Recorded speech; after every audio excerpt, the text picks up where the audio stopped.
both ways. That's one of the things that's so nice about being deeply pessimistic. It's so freeing, because one of the things, well, it's very frequent. It's such a relief. And it's really a useful habit to develop, is sometimes, no matter what you do, you're in trouble. And that's a relief, because then you can stop scrabbling around for the way out. There's no way out, man. It's like you can pick murder, wretched death A or slightly less wretched death B, something like that. But, and I know that's a terrible way of looking at things, but it is extraordinarily useful to understand that many times you get your choice boils down to picking the least bad option. And if that's all you can do, if that's how life is revealing itself to you, it's like, well, more power to you. The least bad option, that's the best you can do. And it's good enough, especially compared to the alternative, which is the most bad option. So, all right, now, so the fundamental reality of things is complexity beyond comprehension. And then the question is, well, how is it that you manage that? And partly you manage that, and this is where the image of the patriarchal order comes in the positive manner, I might point out, because in the absence of patriarchal structure, for lack of a better lexicon, there's nothing but chaos. And I wouldn't recommend chaos, because there's a lot of it, and there isn't that much of you. And if you think you can handle it without an a priori structure and without a sociological structure surrounding you, then you don't know anything at all about human beings. Because one of the things I've noticed, for example, is that it's unbelievable the degree to which our sanity depends on a functioning sociological structure. And here's why. Well, first of all, you kind of need to know what to do every day. You have to have a routine, because you're an animal, and if you have a dog or a cat, dogs are a really good example of this. Dogs like routine. They like to be walked the number of times a day that they're supposed to be walked, and they get quite sick very rapidly if you don't routinize their days. Children are exactly the same way. Now, you can overdo it, right? But still, you need to know approximately when you should get up. It should be approximately the same every day. You need to know approximately when you're going to eat. You need to know what you're going to eat. You need to know who you're going to eat with. You need to know where to buy your food. It's like 80% of your life, 70% of your life, something like that, consists of those things that you do every single day, that you repeat. And those are often the things that people think about as the trivial elements of their life, but one of the things I would like to point out to you, if you do the mathematics, I did this with a client of mine who was having a hard time putting his child to bed. They were having a fight every night. And I knew by that time, the studies indicate that most parents only spend 20 minutes per day of one-on-one time with their child. Now, the reason for that is that people are busy, and it's actually not that easy to parse out 20 minutes of one-on-one time. It's a lot bloody more time than you think. But that's all there is, 20 minutes. And he's spending like 40 minutes a day fighting with this kid, trying to get the kid to go to bed. And that's not very entertaining. You think, well, it's just having a scrap with the kid about going to bed. But it's no. If it happens every day, it's a catastrophe. So you do the math. So we'll say 5 hours a week for the sake of argument, just to keep it simple. It's 20 hours a month. It's 240 hours a year. That's 6 40-hour work weeks. So that guy was basically spending a month and a half of work weeks doing absolutely nothing but having a wretched time fighting with his son, trying to get him to go to bed. Horrible, right? That's just way too much time to spend doing something like that if you want to actually have a positive relationship with someone, because it's just too punishing.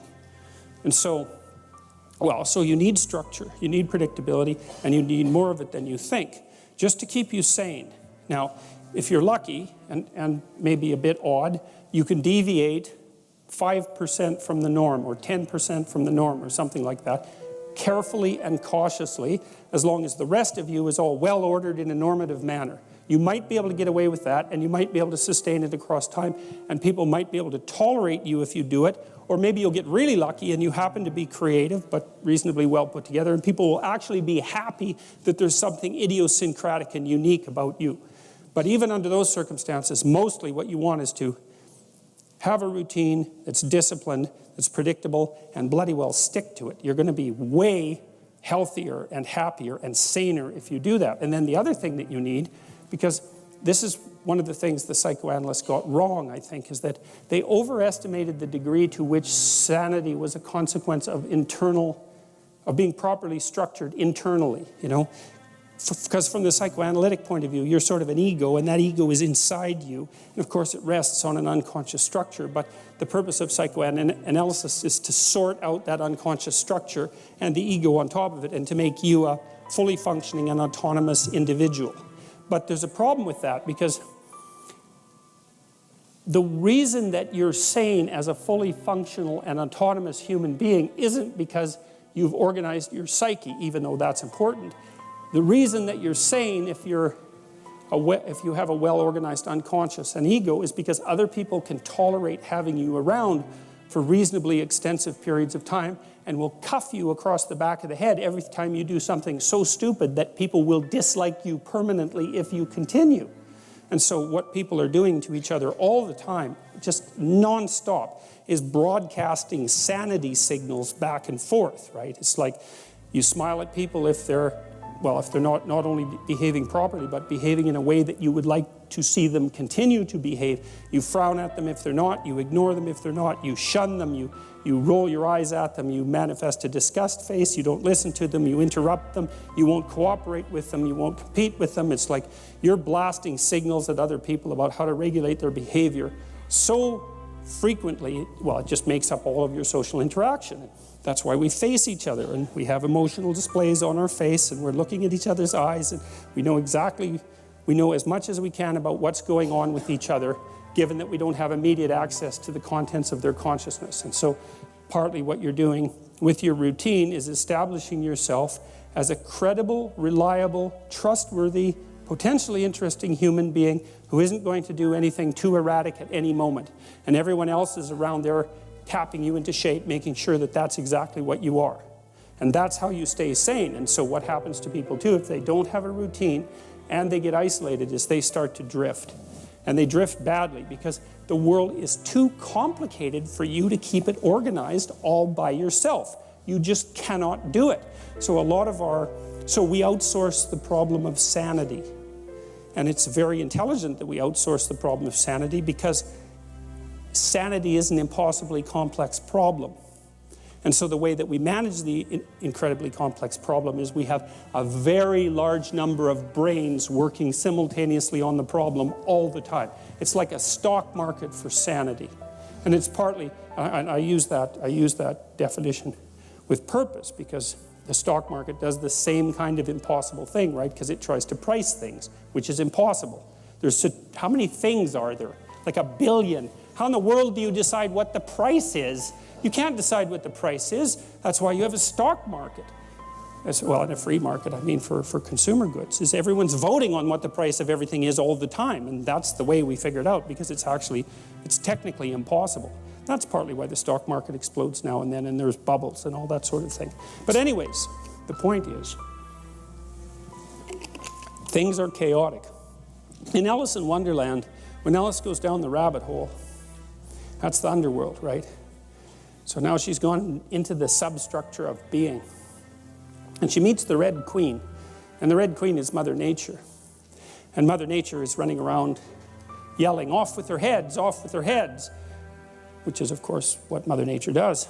And she tells Alice, "In my kingdom, you have to run as fast as you can just to stay in the same place." And that's exactly right. And that's a description of, in fact, evolutionary biologists and psychologists have picked up on that phrase. They call it the Red Queen problem. And the Red Queen problem is everything's after you all the time, and you're not smart enough to do anything about it, or enough about it. And so that's a permanent existential problem. So how do you deal with that? You've got a biological structure. So your embodiment is part of the solution to the problem. And then you're enculturated. And because you're enculturated, you're taught a lot of things that you need to know, but mostly what you're taught is how to communicate with other people in an acceptable manner. And then once you can communicate with people in an acceptable manner, then you can outsource your problems constantly, which you're doing constantly. And so we're in this continual dynamic exchange of problem solving. So if you're a socialized person, that's what you get access to. And that's something to know if you're going to have kids. And I mentioned this, I think, in a previous lecture. The purpose of being a parent for very young children is to make your children exceptionally socially desirable by the age of 4. Because if you can do that, they're set. Because everyone wants them around. And as soon as everybody wants them around, they want to play with them, they want to cooperate with them, they want to compete with them. It's like the door's open, and they stay sane because they've got all sorts of people who actually like them that are helping them out. And so that's your goal, is to make them as socially acceptable as you possibly can, as socially desirable as you possibly can. And that doesn't mean you render them obedient without spirit, right? That's a tyrant's mode of enforcing social acceptability. It's like, never do anything wrong. Well, that's not any way to, I mean, that's a good piece of advice, you know, like, but it's missing the other half, which is do a bunch of things that are right so that people are thrilled to have you around, and encourage that. That's what you want to do as a parent, as well as inculcating the order. And so, you know, and in this little diagram, I indicated that there's God the Father with the Son behind him, and he's ruling over this walled city. So he's like the meta-spirit of the walled city. It's very, very nice image, brilliant image. So it's the collective spirit of the city. That's another way of thinking about it, or the collective spirit of the city across time, or the collective spirit of the force that built and maintained the city across time. Even better. And that's associated with the sun, because it's associated with enlightenment and illumination, and all of those things that we associate with higher consciousness and vision. It's a brilliant image. And then I overlaid this, you know. Now, of course, the patriarchal aspect of existence can become tyrannical.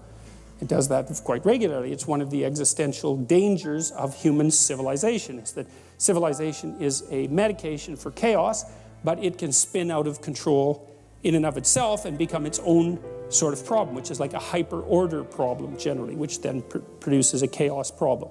So every solution carries within it certain problems, right? Because no solution is perfect, and so you have to keep things in balance.